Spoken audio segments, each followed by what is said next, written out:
आज आम्ही चाललोय मुंबईला. काही कामं आहेत आहोंची, त्यामुळं आम्हाला जाणं भाग आहे. नगरमधूनच आम्हाला एक गाडी भेटली जी मुंबईपर्यंत जाणार होती आणि 5 तासामध्ये लवकर मुंबईमध्ये पोहोचू म्हणून आम्ही त्या गाडीने प्रवास केला. त्या गाडीमध्ये ड्रायव्हर आणि आम्ही 3 पॅसेंजर शिवाय दुसरं कोणीही नव्हतं. त्यामुळे बसायला ऐसपैस जागासुद्धा भेटली होती. तरीही माझ्यापासून 4 हात लांब बसलेले, कारण मला थोडा ताप होता. त्यामुळे मी तोंड वगैरे सगळं बांधून घेतलेलं आणि माझा ताप त्यांना होऊ नये म्हणून ते थोडा लांबच बसले होते. 2 बायका एकत्र बसल्या की संसाराच्या गोष्टी आणि 2 पुरुष एकत्र बसले की राजकारणाच्या गोष्टी ह्या ठरलेल्याच असतात.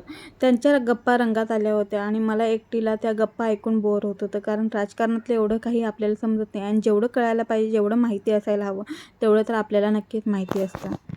थोडा वेळ टोल नाक्याला थांबलो होतो. चहा घेतला, थोडंसं खाऊ घेतलं आणि मग खाऊ खात खातच आम्ही घाटामध्ये आलो. घाटातलंही सौंदर्य खरंच खूप भारी वाटत होतं, पण जर अजून पाऊस असता तर अजून छान वाटलं असतं.